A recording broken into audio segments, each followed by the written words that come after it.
Hey, welcome to Opinions on Everything. This is a new podcast by myself. I'm Forbes. I'm with my best friend Keith. He's been here in my life for a while. We're gonna have our wives on at some point, and there's a bunch of special guests, I'm sure. But really, the gist of this podcast is that we're two, and sometimes down to four with our wives, just young Christian people, and we're living in the Southeast, but we have opinions that don't necessarily go along with everybody in our area, and we just want to kind of discuss hot topics and give our opinions. And we may not know everything, but we'd like to at least discuss them and be open-minded and try to learn and develop our thoughts. And so this is a platform for us to really talk through things and hopefully give people the ideas to have conversations of their own. Today we're going to start with some simple stuff since it's just me and Keith. We're going to talk about just top 5 video games, top 5 movies from 2017, and the worst 3 movies that we've ever seen in theaters, along with some honorable and dishonorable mentions. We're going to jump right in. Keith, would you like to say anything? I'm just excited to be here to talk about these fun movies and these horrible movies and great games. Okay. So we're going to start, like I said, with top 5 games of our lifetime. We're going to start with 2 honorable mentions, though. Guest Keith, you can go ahead. Hit us with yours. All right, I want to be real with this first. I chose these not because I know they're great games, but because these honorable mentions meant so much, and I just had a blast playing them with other people, not just because they were great games. That's a good call. So first, and probably the most audacious thing I say all day, Roller Coaster Tycoon. Yes! Because there was no purpose, no rhyme or reason besides trying to make as many people barf and send as many roller coasters flying in the air as possible. That's true. That was just a great game that we had fun playing, and between naming roller coasters Barf Alley and the Hurricane. Barf Alley. And painting different roller coasters colors and being mad when people didn't like our park that we created out of love and it was torture. A game that you could both take seriously and build a park and plan it out and try to do a business strategy, or just kill people, like strand people at the lake cabin. Yep. That was far off the map. Yeah. And that was special for us young kids. Oh, you're not happy with my park? Let me pick you up and put you in the far corner of the map. Yeah. They deserved it, honestly. Yeah, I agree.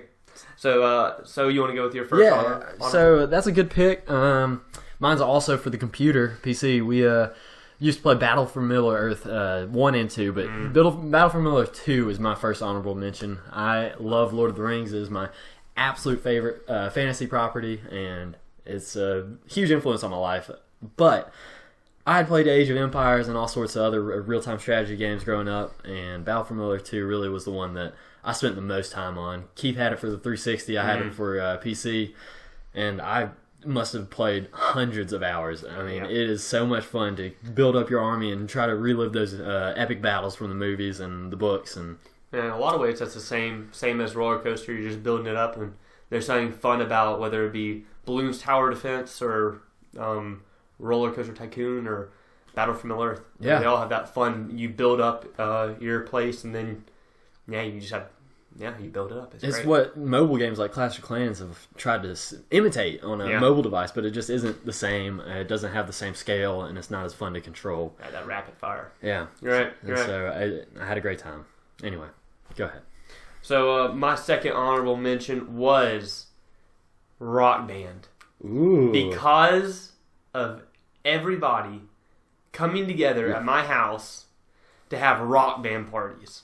There'd be 20 to 30 people over at my house, whether it be my sister's soccer team or every freshman from Columbus High School coming over and rocking out, singing Aerosmith, Dream On as loud as you can, or whatever. Float On? Yeah, Float On.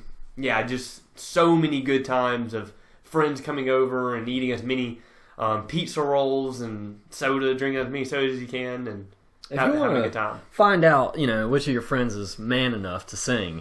You hold a Rock Band party, and you see who's going to be a coward and not come near that mic. Who's going to do it? Who's going to have their voice screech because they're going through puberty? Terrible singers, but they terrible don't care. Times. And he said Rock Band. I'm sure he means Rock Band 1, 2, all of them. They had a great time. it doesn't really matter. The gameplay stayed pretty much the same, but the soundtrack was always great, and we just had a lot of fun. In fact, we still play it to this day. We have Rock Band 4 on the PS4, and we have Rock Band nights still. Yeah. It's a good time. Never gets old. Yeah, so my number 2 honorable mention is Kingdom Hearts 2. It's a special game. You all know it. It's a Final Fantasy mixed with Disney. It's a weird combo. It shouldn't have worked on any level, but it told this weird, really strange, hard to follow story, but it had some emotion. It had some heart. It had some fun. It brought me back to a childhood. And even though I was a child at the time, I was already moving past Disney, and that sort of brought me back into like, wow, I'm playing in Lion King world. This is fun. This is so cool and creative, and it just really encouraged me at the time. Yeah, I always watched you play that game, and I played it a little bit when I bought back my sister's PS2 in a weird change of events. But I enjoyed playing Kingdom Hearts 2, and I always watched Forbes play his Kingdom Hearts and Kingdom Hearts 2. And it was fun watching whether it be Steamboat Willie or Aladdin World or The Lion King or whatever planet you're on. It's a good time. It really took what was started in the first one and just developed it, made it a lot more fun. Kingdom Hearts 1 had a lot of repetition with the gummy ships and just a lot of boredom, and Kingdom Hearts 2 cut a lot of the fat and just made it a good game. Besides the prologue's way too long and took forever, and it should be cut from everything. All right, so let's go ahead and get into the meat of it, and we'll go a little bit quicker, but let's get these top games out of the way. I'm going to start with my number 5 top game, Battlefront 1. Woo! Star Wars Battlefront 1. Star Wars Battlefront 1. Wow. PS2, for the record. Yeah, definitely PS2. Not Battlefront 2, Battlefront 1. Right. So much fun playing on Bespin and the ice caves. I talk about it all the time, and it really connects me with other people who have the same experience that I did. Forbes would always be the CIS, and I would always be the Republic, and we'd go at each other on platforms, or if that means nothing to you, I'm so sorry. But we just had so much fun playing that game. Hours and hours of hours. Man, on that one. Cloud City, special. The hallways, the epic duels. Yeah. We, Battlefront 1 didn't have sprint, it didn't have heroes, it didn't have a lot that Battlefront 2 added, but Battlefront 1 had the better maps, and maps made that game. And the wrist rockets were so much fun on the first one, Yeah. And so what we found out was that a lot of the maps were actually skewed so that one of the teams would always be ahead in the computers, either Republic or CIS, and so we would try to turn the tide, and if Keith was really feeling it that day, he could really push with the Republic and beat the CIS, even though they were obviously winning that map. Yep. And it was always fun. Yep. It was always fun.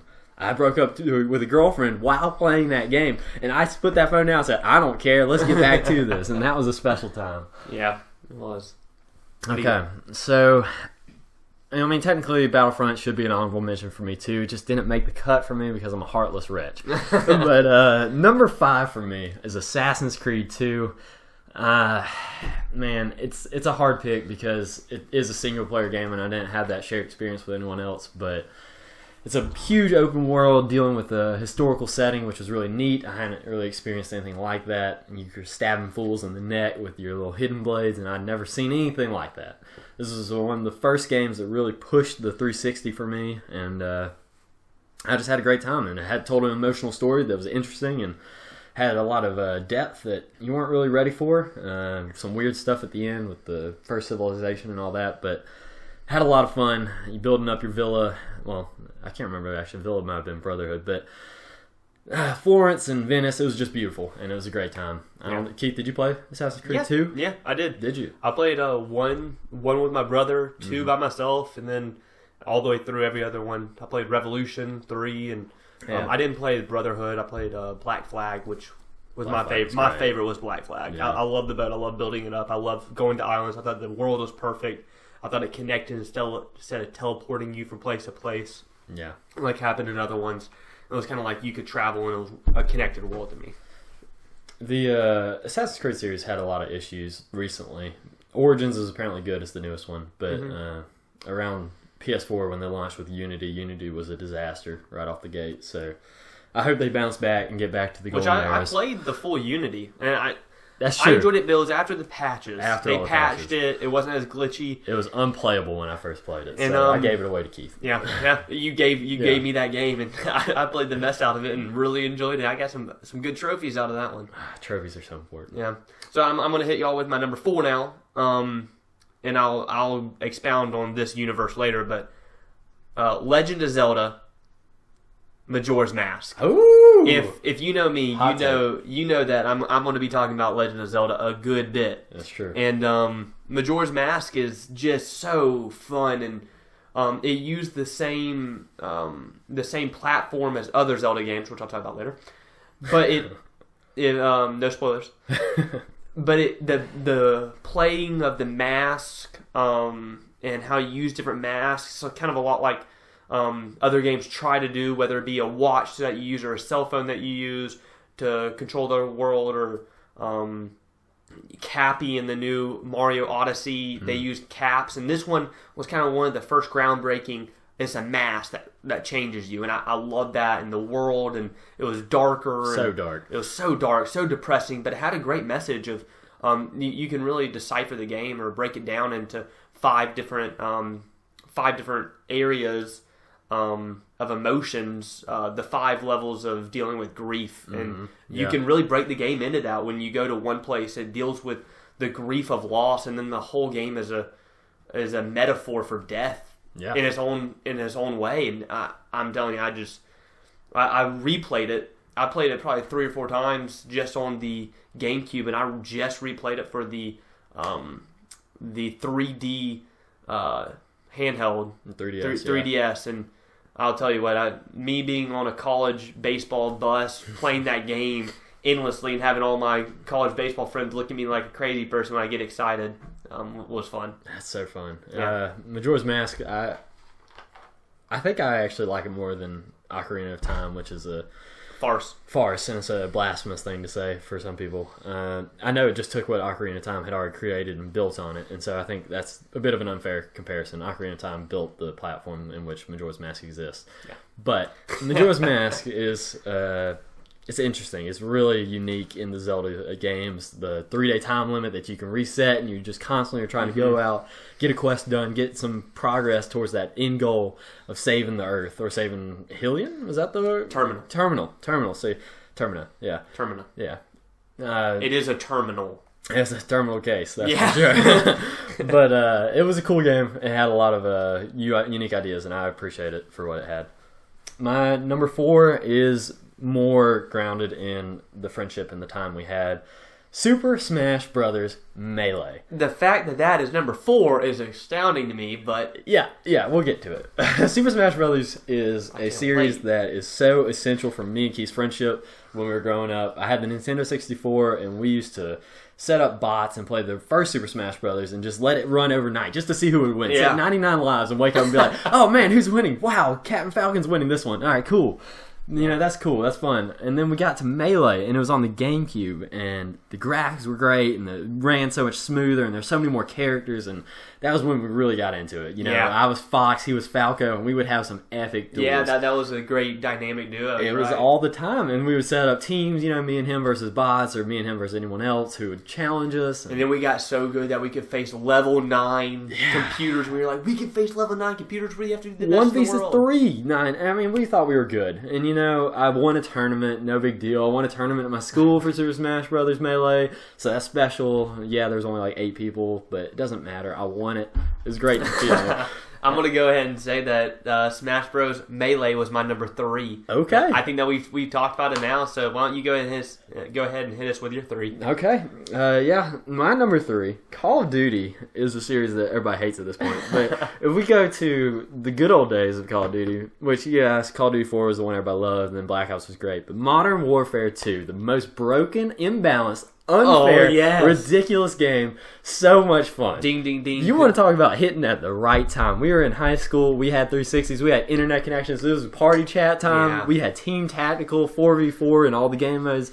We had so many friends who were playing this game every single night of high school. Screw Yeah. homework, screw the test. We were in there playing, killing some noobs. Modern Warfare 2. That was it. I put more time into that game than any other, guaranteed. Yeah, I'm going to have to say that Modern Warfare 2 is my number 2, as I think it should be. I had a real hard time deciding between Super Smash Bros. Melee and Modern Warfare 2, but Modern Warfare 2, just the sheer euphoria that comes over you when you get that 7-kill streak, the 11-kill streak, and then you're going for the nuke, and you're cheering your friend on, you're in the room, and he gets the sound, the nuke, it comes up on, and then he hits it, and you're just dancing around the room like a crazy person. So much fun. So much fun. Wake up the parents so many times celebrating late night killings, and it was awesome. Yeah, that's my number 2. My fondest memories, honestly, of any video game are probably Modern Warfare 2, which is probably should make it number 1, but I'm broken, so I went with other ones. Yeah. All right, so hit us with your 2. All right, my number 2. You know what? I'm going to call an audible. I have it written there, but I'm going to switch it. Number 2 for me is The Last of Us. It's the most grown-up, most mature, most well-done story in any video game ever. I'd stand by that. I haven't played every video game, but as of all the games I've played or read reviews of or watched videos of, it tells the most complex, most interesting ethical debate within a story. It's set in a zombie apocalypse. It's not really zombies. They're like fungus monsters, but just tells this father-daughter relationship as they grow and they go on this epic quest to try to find a cure, and it comes down to some hard decisions. I won't spoil anything. If you haven't played it, you should. But my goodness, Sony knocked it out of the park. Naughty Dog knocked it out of the park, and that is one heck of a game. It's grounded, it's gritty, it's fun, it's scary. It's impressive. The reason I don't play it is because it's too scary for me. Yeah. I get to it, and I'm like, I know I need to play this. I know I do. Yeah. But I can't pull myself to do it because I'm like, I don't want any jump scares in my life rather than the ones I do twice a year watching a scary movie. Yeah, I understand. I actually played The Last of Us once my freshman year of college, and then second time sophomore year, and I still couldn't make it through it. I got to one scene where I think you were in a basement and it was flooded, and it got too scary for me, and I'm a wimp. Don't do horror movies. I quit both times, and I finally sat down and played it junior or senior year maybe, and man, worth it. Great game. That's awesome. So that's my number 2. All right. Here's my number 1, and if you know the name Keith Sims, you know his number 1. It's Legend of Zelda: Ocarina of Time. OOT for the win. It says itself. It was the greatest game ever made. Flawless in every facet of the term. I played with my brother. I learned to play with my brother and my sister, and it changed gaming in every way. 3D. Gaming took it to a new level. I mean, you had the Super Mario, which was Nintendo's go-to, but then you hit Legend of Zelda: Ocarina of Time, and the story, the complexity, the world, the map, everything was just next level and took my breath away from. And I think back to the Water Temple, not being able to complete it and needing my brother's help, and I'm like, what is happening? I want to just kill somebody, and then the final boss was so epic. So epic. When I figured out that you had to hit his light beams back at him with your own sword, so cool. It's just like, yes. Mind blown. And then you go up to the top and you finally beat him in the towers being destroyed, and you have to run down to win. That's just like the best boss battle ever was fighting Ganondorf at the end of that game. And so cool. Yeah, so I'm easily Ocarina of Time for number 1. I've never beaten Ocarina of Time in a great blasphemous quality of my life. I own it. I should really sit down and play it. I have my Nintendo 64 downstairs. I've never done it. And I think it was the Water Temple probably I just quit on because it was too hard. I was a kid and I never did it again. And then you face Shadow Link. And it's cool. He's such a... And there are so many game theories about Shadow Link actually being the same Shadow Link that's in Twilight Princess. That's a broken soldier. And the game, just the timeline to the nostalgia, everything that brings it together. The feeling of walking out of... I forget the name of the woods. What are the woods? Not Lost Woods, but his original starting... Kakarko Village or whatever it is? Yeah, maybe that's it. Anyway, when he walks out and he finally sees Hyrule Field and it's open out, I remember when I was a kid, I was like, wow, this is gaming. This is a huge landscape I can ride a horse across, I can run across, I can fight enemies on. That's cool. Yeah, That was next level stuff. It was. For sure. And then you're running towards Hyrule because you think that's where you need to go. And then it hits midnight. You're like, oh, crap. It's midnight. This is scary. And then skeletons start popping out of the ground. You're like, what have I gotten myself into? And then when you become an adult and there's like these creepy zombies in the town, Yeah. and everything's changed, and it's, man. What a game. What a game. It really deserves that spot for you, and I appreciate that very much. Yeah.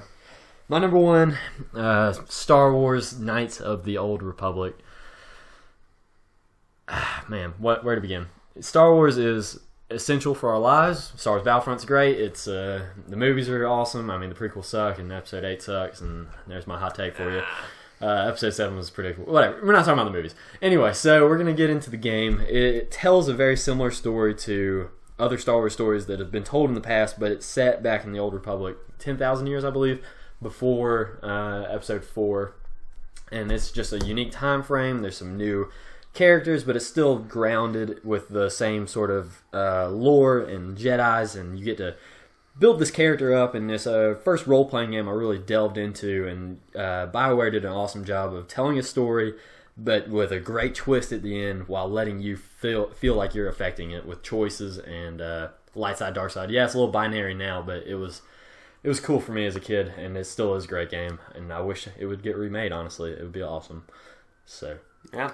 That's our top 5 games of our lives.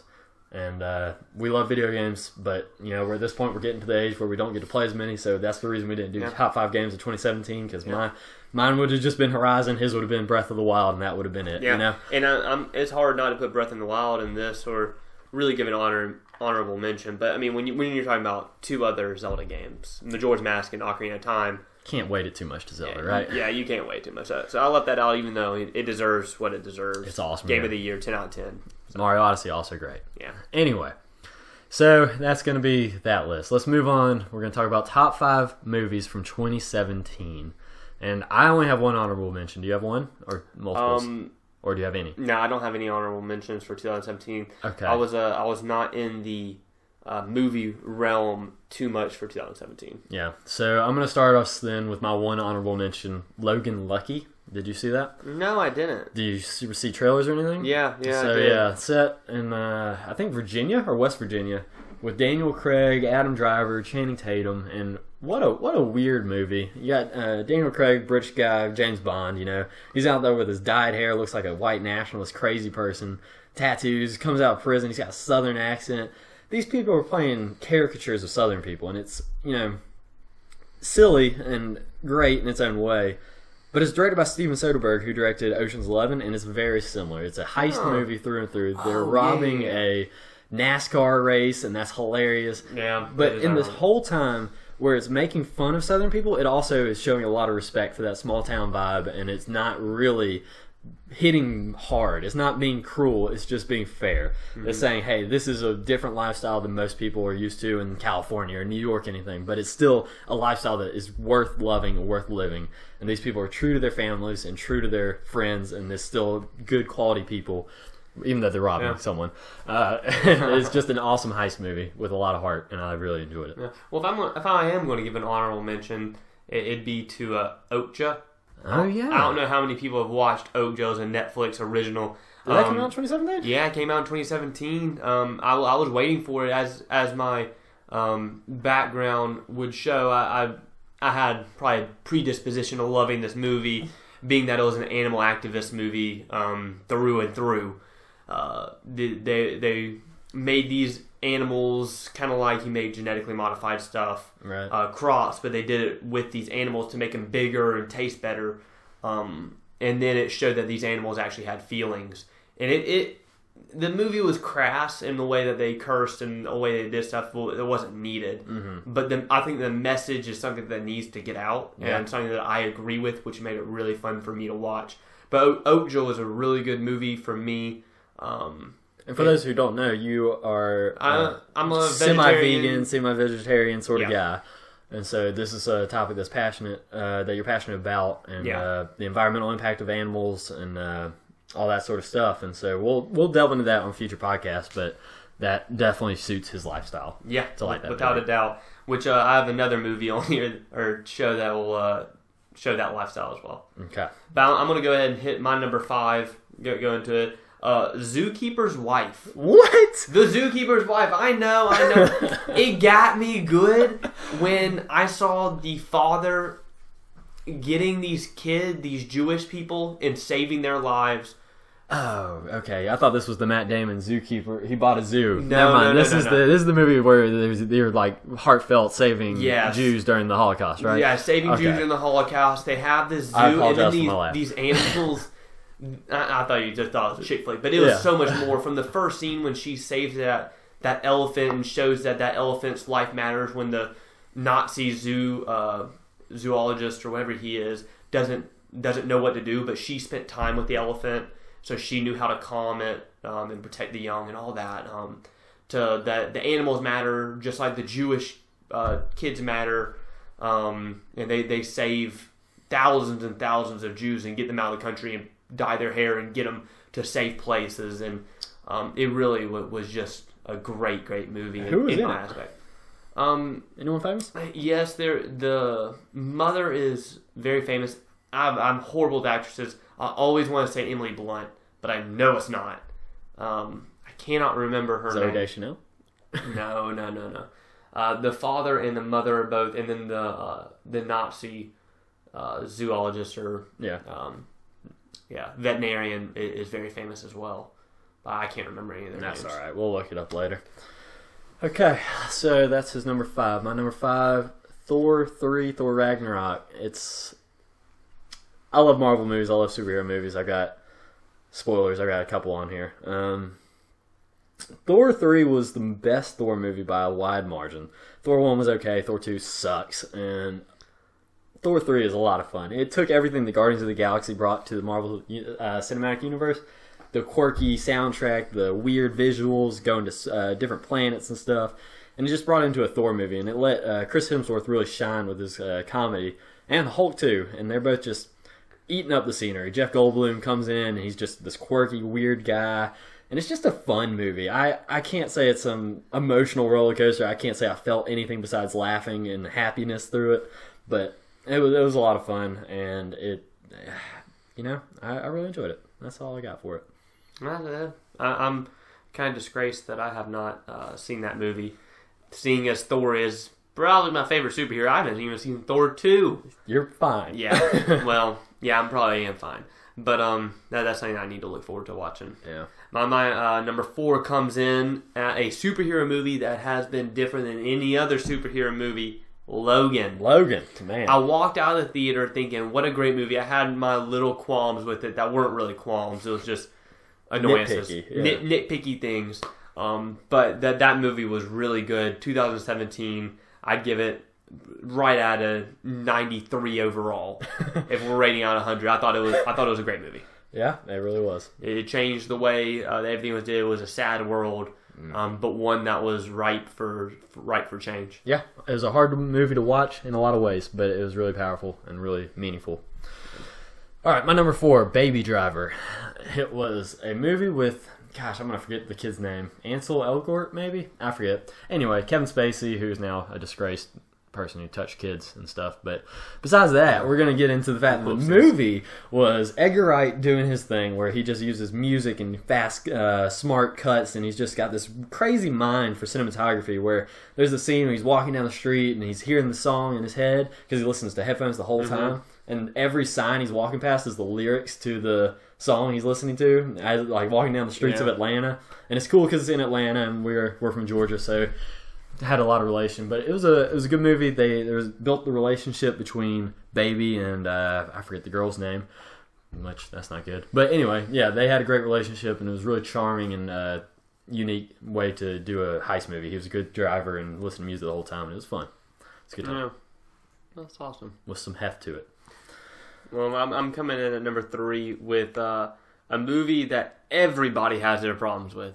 Everybody. And I have my same problems. I walked out there like, surely they're looking for this, and this, 1, 2, and 3, and this is ridiculous. But I also left watching Star Wars The Last Jedi saying the undertones in that movie were incredible, and so much was said with military forces and fighting terrorism. Like the killing with terrorism is the same killing with anti-terrorism. Either way, people die. And I think that movie talked about the market, selling weapons on the market to good and evil, and it spoke about animal rights, and it spoke about women equality, and that you don't have to be rich to be somebody. It touched on every facet of what our society is going through, and I guess, as you know, that's something that I think is important. Yeah, that movie, I didn't enjoy it, but I thought those undertones he's talking about, which were not subtle in the slightest, for the record, which is my main issue, is almost like hitting us over the head with it. Right? It does have a good, important message, especially for Star Wars, that the people who win war is not either side. It's actually the people who are making the money off of it. Yeah. And the economics behind that and the heft of that meaning it's important, and it needs to be said. I think it should have been said better, but I appreciate the message nonetheless. Yeah, I'm glad it was said. And I hope they move away from that. But anyway, it's been said now. Number 3, Guardians of the Galaxy 2. Oh man, I want to put that honorable mention. Yeah. But yeah, what a soundtrack! What a way to enter that movie. Yeah, they come in, they're fighting the monster, everything's fun. They got the music and little Groot's just dancing around, doing his thing. You know. Yeah, I loved the villain in that movie. I thought that was a new villain. To do that. His dad. It was the creator of the universe, and we figured out his dad was, which was one thing that you really wanted. Great movie. I thought it was better than the first one, which is not necessarily the most popular opinion, I don't think. But I felt the relationship between him and his adopted dad, whose name I forget, the blue guy, and then Odin. Odin's from Thor, so yeah, no. You're right. But yeah, and the way he got sent off, spoiler, sorry, was powerful. It had some emotion to a movie that is a series that's kind of silly and fun. And it's all about jokes, but it also adds some emotion to it. Yeah. It's not kind of silly. It's a very silly series. It's a very silly series. I appreciate it, though. And Chris Pratt sold it, and Kurt Russell was great as the villain, and I really enjoyed that movie. Okay. Well, I'm gonna hit you with my number 2, which may be not a movie. It's not a movie. It's more of a documentary, 10-part documentary. Look at this guy, Mr. Brainiac. Mr. Brainiac coming in with the documentaries. Planet Earth 2. Oh my god. I know, everybody's rolling their eyes right now. I have had more fun watching Planet Earth 2 in the past week than most things I've ever watched. Man. Just the way that Planet Earth works. I mean, it's crazy. So, I'm hitting you with Planet Earth 2. If you watch it and you watch the Islands episode, you'll see these snakes chasing these little iguana reptiles right when they're born, and it gave my heart anxiety. And I was like, please run, you baby iguanas, and don't let this something out of an Indiana Jones movie, snakes, come and get you. And it was incredible. Well, tell me about that movie. So, in these Planet Earth 1 and 2, are they documentaries in the sense that they're giving a message? Is there climate change message in it? In episode 2, there's a huge climate change. At the end of every episode, they kind of say, like, this desert or desertification is happening because we aren't humans aren't taking care of the environment in each one. And then the last episode is about cities, and so you have jungles, deserts, islands, oceans, cities, and it shows animals and cities, and it shows humans. And I don't want to spoil anything whatsoever, but the ending is just phenomenal. Okay. So yeah. it touched me in a great way that I'm a better person for watching it. I appreciate that. It is a beautiful movie. It's one that people use to show off TVs. So I appreciate that as well. It was well filmed. My number 2, Dunkirk. Oof. Christopher Nolan. Oof. The master of using time to confuse people in movies. I think this is probably his most technically perfect movie he's ever done. There are no issues in the way he has plotted it out and designed it. The unique way. Have you seen it? No, I have not. I do know the story behind it. Okay. So, yeah, it's a historical epic, and it's really incredible the number of people he fits on screen and the way it looks so real, and it's just... The period piece is amazing, but what he really does with the story to make it special is he lines it up with 3 separate time frames, one over air, one over water, and one on land. And it's the story of these people retreating from France and trying to escape back to Britain because the Nazis are closing in. And the way he tells that story is unique and special.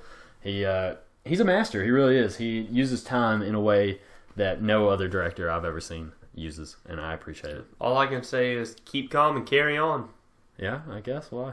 That was the slogan for Britain in the war. Keep calm and carry on. I thought that was from Doctor Who. It tells me what I know. No. That was like the slogan that kept them going on during World War II. Yeah, okay. So they said, even while bombs are being dropped on Britain or London, keep calm and carry on. Just continue living. Yep. And that's all we can do. So I'm going to hit you with my number one. 2017 movie. 2017 number one movie. I watched it in theaters, and I thoroughly enjoyed myself in a movie I didn't think I would. It. Oh, no. I loved watching it. The being in the theater and being scared witless with about 300 other people.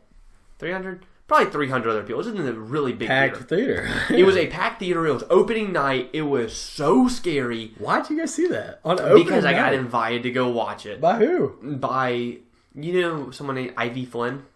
Her name's Ivy Brooks. Ivy Flynn. Yeah, I got Ivy, you. her husband, bunch of military guys. What a scary time. And when they're in the garage and they're going through like the footage of the old city, and then all of a sudden you see Pemberton. What's his name? Oh, gosh, I know you. The clown's name. Yeah. Pincerton, whatever it is. It doesn't matter. But yeah, it doesn't matter because he's that scary. Gosh, it just rocked my world, and it's kind of got that same vibe as Stranger Things. Yeah, which should make it on everybody's best TV shows. Sort of nostalgia. Yeah, it's nostalgia. It's got bicycles where these kids are biking through the city. It's got that child scary fun. Yeah, factor where there are jump scares but it's just a great story. 100% will never see that movie. And yeah. I appreciate you liking it, but I am scared to death. Man. When they go in the house and oh gosh. Only thing scarier than a horror movie is a horror movie about a clown. Yeah. And I want nothing to do with it. Oh man, so good. Such a scary and demented little creature that's not even. But I just love Pennywise. Pennywise, yeah. I said. Yeah. So Pennywise really took the top spot of 2017 for me. Wow. Just because it was kind of a new experience for me to be in the theater on opening night. Yeah. And just have sheer fun watching a scary Everybody movie. screaming around you. Yeah. And people yelling, like crazy people just yelling at the screen, "Don't go in that door! Of course. Get out of there! You crazy!" Yeah. So it was the environment in which I watched that movie. I think that really made it for me. And I think that's important. Environment is key. Oh yeah, it is. Which is why when we get to bad movies, we'll talk about that. Number one for me, Logan. We already talked about it earlier. It's what a send-off for Hugh Jackman. He deserves it. 20 years in that role. He was Wolverine. No one should be Wolverine for at least another 50 years after him. Yeah. He deserves a send-off like that. Let's reboot the mess out of it and remember him as the best Wolverine. A gritty, hard R movie that sent him off with a touching goodbye. And I really appreciated it. And it's the unique in superhero movies because of how dark and gritty it is. So, those are our top 5 movies of 2017. We're moving into 2018. Now, we haven't seen any movies yet. I haven't, at least. Have you seen any? Seen any movies? Yeah. Oh, no. I've got one of my worst movies. That's what I'm excited for. That's going to be a 2018 masterpiece of horrificness. All right. So what a way to transition, right? So we're going to talk about our worst 3 movies that we've seen in a theater because that's key. You can have a bad experience watching something on Netflix or we paid money to go and watch these disasters. How many honorable mentions or dishonorable mentions do you have? I've got one dishonorable mention that I think really is just okay. It's going to be a crowd favorite, but some people would be like, "What? They didn't like that?" And then you're going to regret the last 3 years of your life talking to people about liking this movie. You're going to be like, "Crap. Yeah. I should not have told anyone I liked that movie because it was horrific." Okay. So hit us with your dishonorable mention number 1. Man of Steel. Wow. A Superman horrific piece where there's a love story that came out of thin air, didn't unfold. At one point, they're in a room. They don't know who each other are at the Daily Times. Yeah. Daily Planet. Yeah. And then the next time they're in an ice cave kissing, and you're like, you haven't even met Lois Lane. Y'all talked for 5 minutes. 5 seconds, and now y'all are star-crossed lovers. Don't get me wrong, he's beautiful. I get it. I know. And she's great too. But I know. I like Tom Welling more in Smallville, but that's fine. Call me a purist, Yeah. I guess. Yeah, that wouldn't be a purist. Nothing about Man of Steel is pure. Let's put it that Yeah, way. it's a disgrace. It takes Superman from being a hero to being a villain. It's Zack Snyder, right? Yeah, Zack Snyder. Zack Snyder, what a just flub of a flub. He just ruins everything. Gosh, he touched the cinematic universe of DC and destroyed it. Yeah, he burnt it to the ground in the worst ways, and this is just a dishonorable mention. Yeah. And if you have ever liked this movie, whether it be Kevin Costner being... Costner is awesome. Kevin Costner... well, can I give another one? Tin Cup. I hated Tin Cup. Never seen it. This may be because I watched Tin Cup about 50 times on buses, on baseball trips, and everyone loves it. The actress in that movie is just horrific, and I can't stand it. But everything about Tin Cup is almost worse than Man of Steel. Good night. Wow, that's incredible. Right. But the fact that Superman did not save his dad, and his dad was like, stay there so no one knows that you're Superman. Superman could have ran over there, saved him, moved him to the side. And then gone and done it. So let's just call that just poor bad writing. Yeah, bad writing, poor directing all around in every facet. So yeah, I've got plenty to say about Man of Steel 2. I mean, he straight up kills a guy at the end. Superman ain't killing fools. All right. Oh, yeah. I know that happened. It's gritty and it's hard and he had to do it to save the family, but come on. He just threw Zod through a million buildings. You tell me he didn't kill anyone through those? Whatever. Mm-hmm. So even that one at the end isn't the one that matters. The one that matters is the fact that he destroyed a city. Yeah. Can we get like a fire emergency where we like pull the fire alarm to get everybody out of the city first? Yeah. Which I guess is what they do later. We'll get to that. So Man of Steel sucks. My dishonorable mention is Transformers 4. I am a Transformers apologist in the fact that I enjoyed 1, 2 is fine and it's pretty terrible, and 3 was better than 2. But still worse than 1.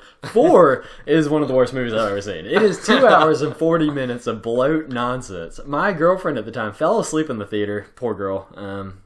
Yeah. Anyway, terrible movie. They go ahead and cut Shia LaBeouf because why not? Who cares? And then bring in Mark Wahlberg, who's doing his Mark Wahlberg thing. Like, oh great, I'm an action hero. I'm also an inventor. I'm a genius, and I'm an action hero. Doesn't matter. The movie's silly. It's ridiculous. The plot makes no sense. Mm-hmm. Michael Bay should be banned from Transformers at this point. Please. And the fact is, Bumblebee's coming soon, a solo movie. Yeah. And Transformers 5 apparently didn't do that well, so we'll see if they keep going. But there's so many more movies that he's got planned, I'm sure. What a disaster. Yeah. Number 3, dishonorable, or worst movie. This is the one that I watched just yesterday. Thank goodness. On 2/10. Yeah. February 10th of February 2018. 10th. I watched 15 to 17 to Paris. 15-17 to Paris. And I don't know if anybody has ever watched this movie. Is that Clint Eastwood directed? It is a Clint Eastwood disaster. Oh, man. In which he lost all respect. My only thought that is he must have dementia and not know what he's doing anymore. He is old. He looks that old. Yeah. Because Gran Torino was amazing. Sure. He was not in the movie. Okay. But 15-17 to Paris was a train wreck in every punny sense of the word. Yeah, that's terrible. I don't think you're allowed to say that. I don't think I am either. The only redemption is that the actors were actually the actors, or the people who actually it happened to. But is that a redemption, or is that just bad acting throughout the movie? I don't... From the moment when the head actors, there are 2 really good actresses in it, the moms. One's Jenna Fisher from The Office, Pam. And the other is in a lot of other movies, and you'll know her when you see her. But even they're terrible in it. Like, there's not a good part. Like, in the very beginning, they walk into like a principal's office, and the principal's like, your kid may have, or the teacher is like, your kid has ADHD, you need to get them tested. And she turns back and says, my God is bigger than your words. Ooh. From that moment, I was like, this movie's going to suck. Yeah. And I'm a Christian.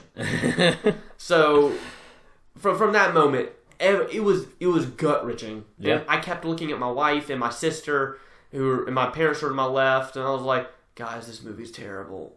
To my brothers, to my sister and wife. And my mom was like, everybody left it saying, what a great story.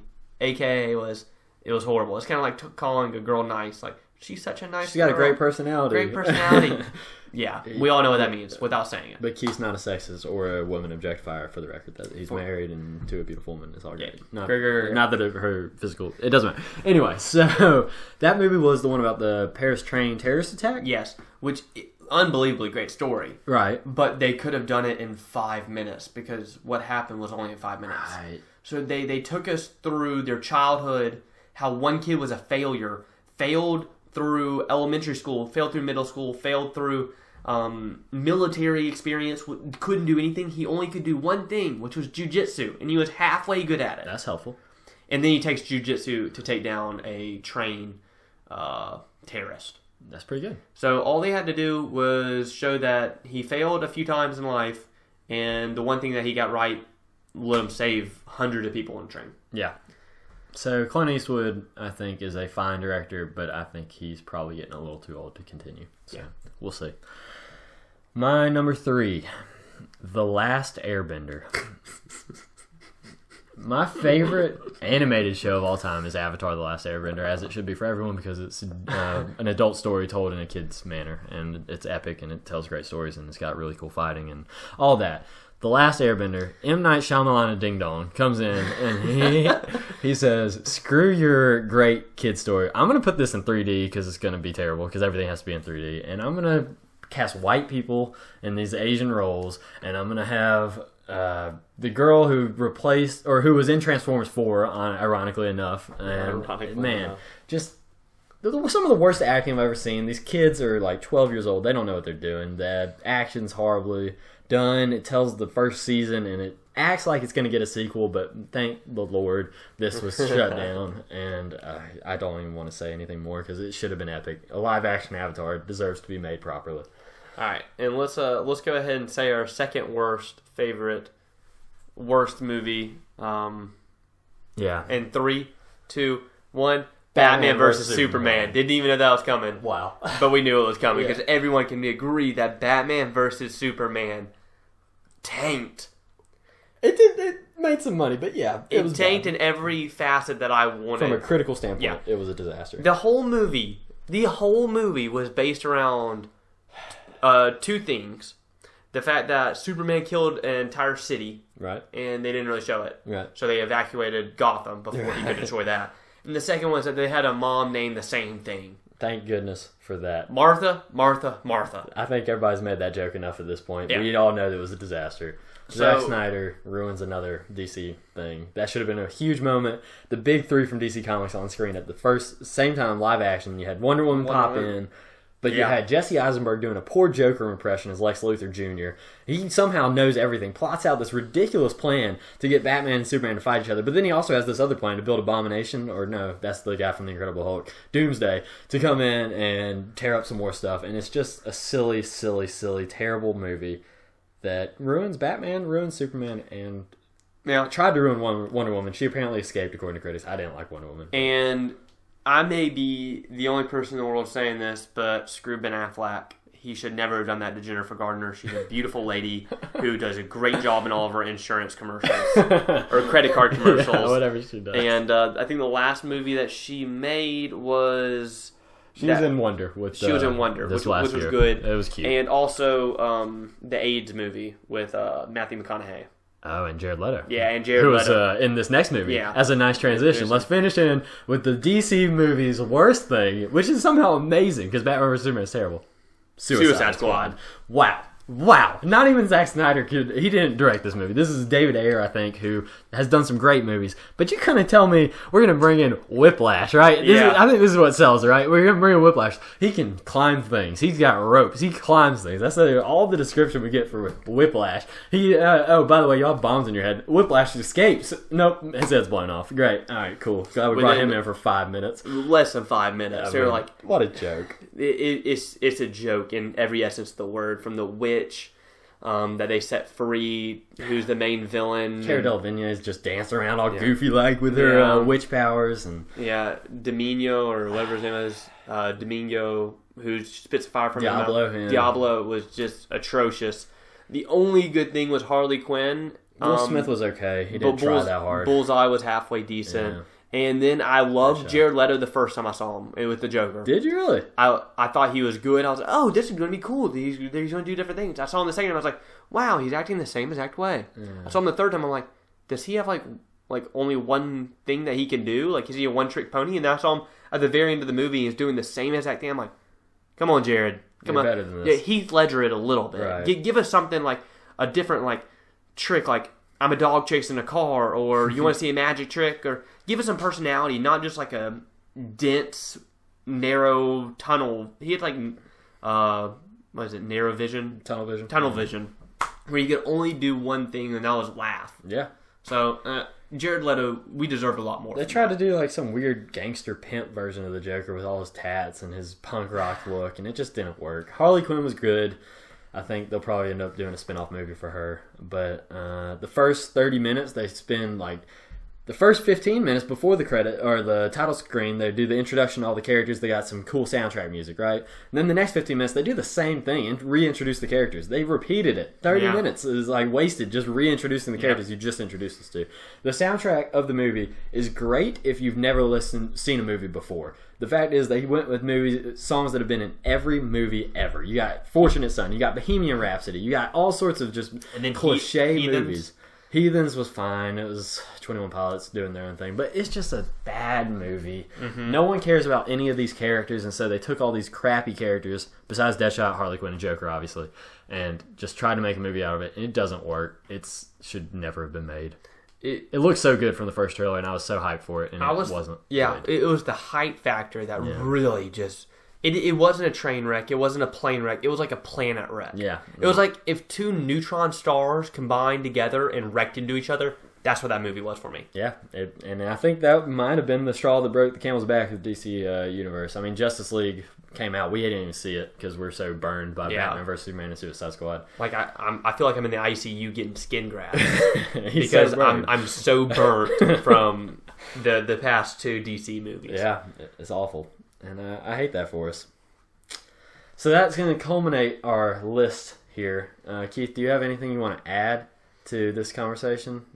No, I think we said it all with our favorite movies, our favorite games, and then the worst movies of all time, which I don't even think it's debatable, those last two. No, they're terrible. They're really bad. I watched a bear movie growing up. That was pretty terrible. It was about a bear in a woods. Brother Bear? No, that was an animated movie. No, this was a different one. My mom made us watch it, and she fell asleep during it, and yeah, that was horrible. But these just took the cake. With the great build-up, it should have been so great, and then Ben Affleck just killed it. No, Ben Affleck was a fine Batman. Let's not blame this on Ben Affleck. Ben Affleck is the scum of the earth, and Jennifer Garner deserves more. All right, he's crazy. I do recommend, I want to go ahead and shout out a guy named Movie Bob. He did something called Really That Bad. His normal series is really that good, and those are great, but he does Really That Bad analysis of Batman vs. Superman. 3 parts. Each one is an hour to an hour and a half long, so it's longer than the actual movie. Just tearing it a new one, and it is hilarious and great and so true. It's a bad movie, and you should watch this video if you want to see why. That's going to culminate our first podcast issue here of Opinions on Everything. I'm Forbes. That was Keith. We appreciate you listening. We'll be back sometime in the next week. Goodbye.